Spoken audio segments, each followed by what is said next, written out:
Kahapon, ginanap ang iba't ibang job fairs sa buong bansa. Kaya naman makapanayam natin live via phone patch si Director Nicon Fameronag ng Department of Labor and Employment. Good morning, sir. Magandang umaga sa inyo at mabuhay kayo. Sir, kamusta po yung nangyaring job fair? For sure, successful po ito. Ilan po sa ating mga kababayan ang nagsidalo? Do we have the figures right now, sir? Yun nga, napaka-masaya tayo at kahit nakakapagod yung pag-iikot natin sa Metro Manila upang masaksiyan kung gaanong pag-sisikap ng ating mga kababayan makakita ng trabaho. Natuwa tayo sapagkat magaganda yung mga numbers na ipinakita ng ating 16 na job fair sa Metro Manila at maging sa buong Kapuluan kung saan mahigit na 70 ang ating idinaos. Preliminary lang itong aking datos na hawak, no? Pero kahapon ng alas 4 ng hapon ay naitala na natin ang 2,971 na employers na nag-participate sa naturang job fair. 197,071 ang na-validate na mga bakanteng trabaho out of 400,000. So kulang-kulang kalahati ng 400,000. Ang mga nagparehistro upang dumalo sa job fair ay 110,543 at ang na-enter ay 87,854. Napakalaking bilang ang nag-qualify sapagkat umabot sa 68,305 ang mga kwalipikadong aplikante.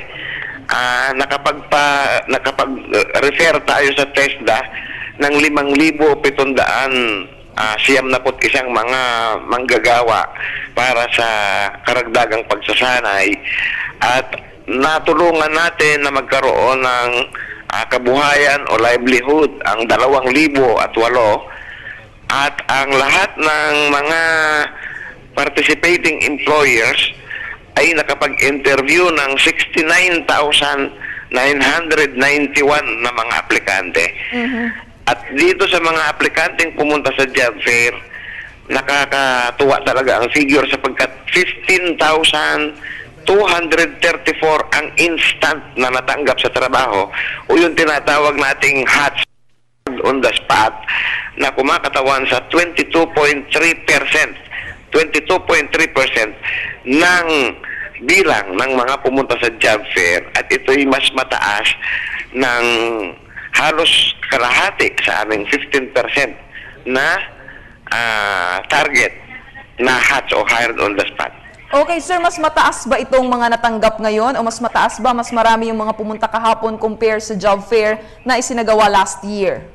Opo naman. Kaya kung yun pong bilang ng mga pumunta sa job fair natin ngayon ang pagbabatayan, malaking bilang ang kanilang itinaas at nangangahulugan na dahil sa ka-anunsyo ng balitaan at ng iba pang mga kagawad natin sa media na may mga ganitong employment facilitation program ang Department of Labor and Employment at ang pamahalaan mismo ay pumunta talaga sila sa job fair upang tingnan kung ang mga trabahong ito ay totoo at napatunayan na nga.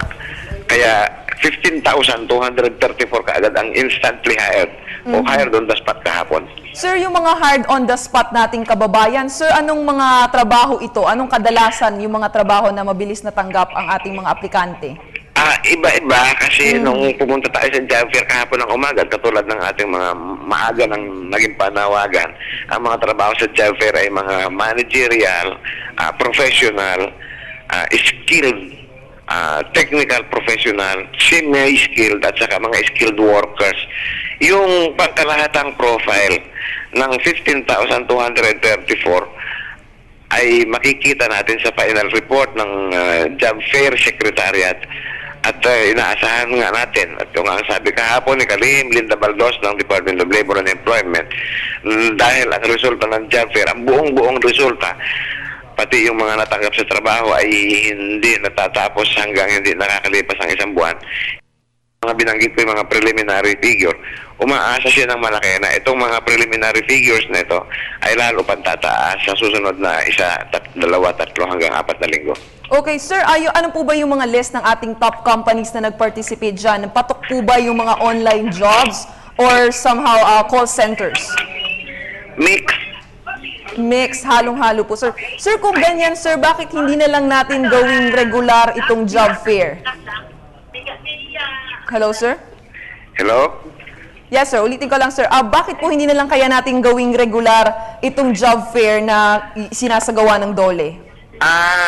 Yung tanong mo ay sinagot na namin ng matagal na panahon. 1,500 ang job fairs na naisagawa ng Department of Labor and Employment. Ngayon, itinaas ni Kalihim Lindabaldos ang aming target to 3,000. Iisa lamang ang ibig sabihin niyan, every day, 365 days of the year, merong at least 3, 4 na job fair na nangyayari saan mang sulok sa Pilipinas, sa mga gymnasium, sa mga peso offices, sa mga munisipyo, sa mga malls, sa mga regional offices ng Department of Labor and Employment. Ito'y ginagawa ng DOLE as an employment facilitation program strategy at talagang pinaglalapit natin ang mga trabaho sa kanilang mga employers. Okay, sir. So kahapon, hindi naging problema ang job mismatch? Meron pa rin. Hindi naman overnight na mawawala yan. Kaya nga, yung ating convergence program na iniutos ng Pangulong Aquino na ngayon ay gumagana na sa ilalim ng 4 na strategy, no? Tuloy-tuloy nating maigting na ini-implement yung mga strategies na yan, katulad ng K-12 na yan, kasama na yan sa pag-address ng jobs mismatch. Yung Labor Market Information Delivery System, binibigyan natin ng magandang signal gawa kung anong nangyayari sa merkado, nagbibigay tayo ng accurate at relevant information.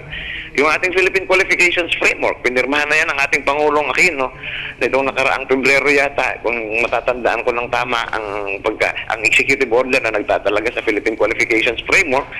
At siyempre, yung Career Guidance Advocacy Program natin na tuloy-tuloy nating isinasagawa sa mga eskwelahan, sa pakikipagtulungan sa TESDA at CHED at sa DepEd, at yung ating PhilJobNet na napakadalas na banggitin ng ating pinakamamahal na Pangulo, ay tuloy-tuloy at kahapon ay sinilip na naman natin ito. Merong mahigit na 150 bakanting trabaho na naman dito, kaya patuloy ang ating paghimok sa ating mga kababayan na kung naghahanap sila ng trabaho, tinatamad silang pumunta sa job fair, may internet connection sila, napakadali pong pumunta sa PhilJobNet. Okay, sir, last na lang po, hingin ko lang yung opinion nyo, no? Kasi maraming mga estudyante, yung hindi ugma yung kanilang natapos sa trabahong kanila. So can we say na maraming irrelevant courses sa bansa? Ulit po? Yes, sir. Opinion basis lang naman po to, sir. Sir, marami kasi mga graduates ngayon, ang kanilang mga natapos ay hindi naman ugma doon sa kanilang trabahong pinapasukan. Can we say na maraming irrelevant courses ngayon sa bansa? Hindi irrelevant ang tawag doon, kundi oversupplied. Okay. Kasi over ang nag-i-enroll, o kaya ay undersupplied, o kaya ay under ang nag-i-enroll. So, ang nakakaalam naman dyan ay ang CHED.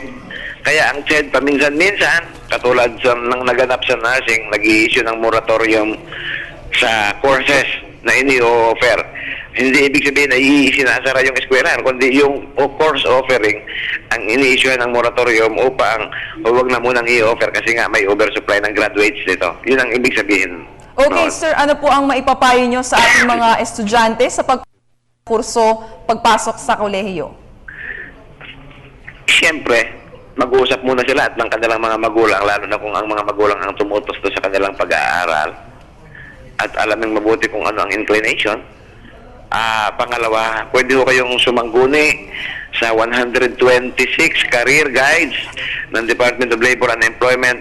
Very accessible na sa internet. Kung gusto po ninyo ng hard copy, i-download.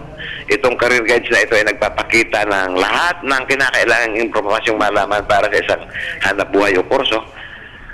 At siyempre, tingnan din po ang iba pang mga labor market information signal na nanggagaling sa Department of Labor and Employment dahil regular naman tayo nagpapalabas ng ganong mga information.